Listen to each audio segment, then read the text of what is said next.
ये बड़ा ही crucial time होता है आपके लिए, क्योंकि आपकी प्लानिंग, अभी की प्लानिंग आपका रिजल्ट का जो है निर्णायक डिसीजन होता है।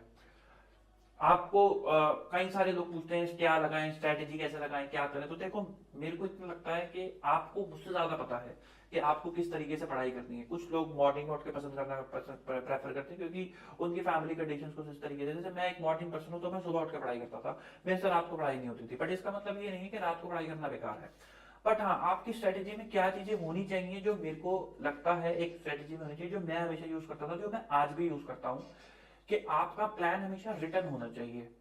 दिमाग में नहीं रखना चाहिए कि भाई हाँ इतने तारीख तक ये कर लूंगा, उतने तारीख तक वो कर लूंगा। रिटर्न प्लान होना चाहिए। उसको चाहे एक व्हाइट पेपर पे लिख लो कि हाँ भाई आज से ही चाहे आप एक स्ट्रेटेजी बना लो कि भाई इतने महीने मेरे पास बचे हैं, ये सब्जेक्ट्स मुझे करने हैं, if you are going from group 1 group और बोथ ग्रुप अकॉर्डिंगली, कि ये पेपर मुझे इस तरीके से करने हैं और इस डेडलाइन तक मेरे को करनी है, इस सब्जेक्ट की मेरे को इतनी रिविजन करनी है, क्योंकि ये मेरा वीक है, इस पे मैं इतने में काम कर दूंगा, ये मेरा स्ट्रॉन्ग है।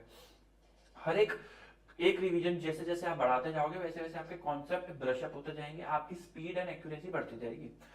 क्या हर एक रिवीजन में सारे सारे क्वेश्चन करें? नहीं, हर एक रिवीजन में सारे सारे क्वेश्चन नहीं करने होते। आपको क्या करना होता है कि आपको, जो मैं फॉलो करता था, कि जो इंपॉर्टेंट पॉइंट है, मैं उनको इंडेक्स पे ही चैप्टर के आगे लिख लेता था कि भाई ये मेरे पॉइंट है जहां पे मैं फंस जाता हूँ। तो मैं उनको अपनी सेकंड और थर्ड रिवीजन में करता था। इवन एग्जाम से पहले भी मैं उन्हीं सवालों को देख के जाता था, उसके अलावा मैं और किसी को देख के नहीं जाता था। फिर उसके बाद जब आपने पेपर पे रिटर्न कर लिया, आपने एक विजन चार्ट बना लिया कि 3 महीने के अंदर आपको क्या क्या करना है, तो इसका सिर्फ इतना इनफ है? नहीं। अब क्या होता है कि जब हम पढ़ने बैठते हैं, जैसे फॉर एग्जांपल आप मॉर्निंग में पढ़ने बैठे हो, तो ना माइंड हो जाता है ब्लैंक, भाई शुरुआत कहां से करें। मान लो आपने एफआर का या फिर अकाउंट्स का टारगेट ले रखा है, एडवांस अकाउंटिंग का, तो अब आपको लग रहा है कि सुबह सुबह उठ के भाई क्या करें, पहला चैप्टर दूसरा कंट्रोल उठाऊं, अमल वगैरह उठाऊं, तो उसमें कंफ्यूजन है।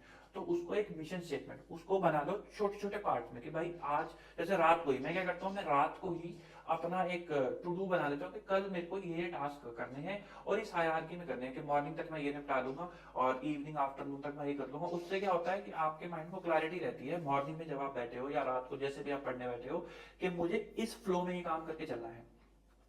तो आपका वहां पे कंफ्यूजन नहीं आती, एम्बिग्यूटी नहीं आती। तो जब एक बार आपने डिसाइड कर लिया कि हाँ भाई सुबह उठूंगा, फॉर एग्जांपल आप 5 बजे उठे और आपने रात को सोच के सोचो कि मैं कंसोल करूंगा, तो 5 बजे उठ के आपका तय है कि आपको कंसोल करना है। मैं कुछ ये नहीं बता रहा भाई 5 बजे उठ के योगा करना शुरू कर दो, ये करना शुरू कर दो, वो करना शुरू कर दो। That's up to you, that's your lifestyle, whichever way deems fit to you, do it, but at least do it. ठीक। तो दीज आर द स्ट्रेटेजीज जो मैं फॉलो करा करता था, जिसमें मेरे को बड़ी हेल्प मिलती थी। आई होप आपको भी इसमें हेल्प मिले। तो पेपर पे लिखो उसको। क्या मोबाइल पे लिख के चल जाएगा? नहीं, उसको पेपर पे लिखो। पेपर पे जब आप लिखोगे उसको टाइमलाइन जरूर देना। ये नहीं कि 3 महीने के अंदर करना है, वो सबको पता है 3 महीने के अंदर करना है। टाइमलाइन जरूर देना। जब आप टाइमलाइन दे देते हो तब आप कंक्रीट हो जाते हो। तो जैसे जैसे वो दिन बढ़ेंगे वैसे वैसे आपको घबराहट होने लगेगी कि मैंने टाइमलाइन दे रखी है, वो दिन नजदीक आ रहा है और मैं कितना पानी में हूँ। तो उस चीज को टाइमलाइन देना जरूरी है। सिमिलरली जो आप डे स्पेंड कर रहे हो उसको भी टाइमलाइन देना जरूरी है, कि इतने तक तक। जैसे मैं क्या करता था, मॉर्निंग तक मेरे को 10 ओ क्लॉक 11 ओ क्लॉक तक एक ब्रेक चाहिए होता, तो मैं 10 ओ क्लॉक 11 ओ क्लॉक तक का रात को ही बना के सोता था कि मेरे को अगर अकाउंट्स करना है या फिर जो भी प्रैक्टिकल सब्जेक्ट करना है या थ्योरेटिकल सब्जेक्ट करना है, तो 11 बजे तक मेरे को ये वाले टॉपिक खत्म कर देने हैं, ताकि जब मैं ब्रेक के लिए उठूं तो मैं रिलैक्स होकर उठूं। अगर मेरे टॉपिक नहीं होते तो मैं अपना ब्रेक एक्सटेंड करता था कि 11 की जगह 11:30 बैठ जाएंगे अकॉर्डिंगली। तो वो टाइमलाइन हेल्प करता है आपको अपने आप को पुश करने के लिए, क्योंकि वो टाइम नजदीक आ रहा है तो आपको और काम करना है। ठीक। तो आई होप ये आपको इससे आपको हेल्प मिली होगी। काफी लोग बच्चे मैसेज करते हैं कि स्ट्रेटेजीज बता दो, तो दीज आर द स्ट्रेटेजीज जो मैं फॉलो किया करता था, एंड आई होप आपको इससे हेल्प मिलेगी। तो प्लीज डू कमेंट एंड मिलते हैं आपसे नेक्स्ट वीडियो में। Bye bye, goodbye, take care.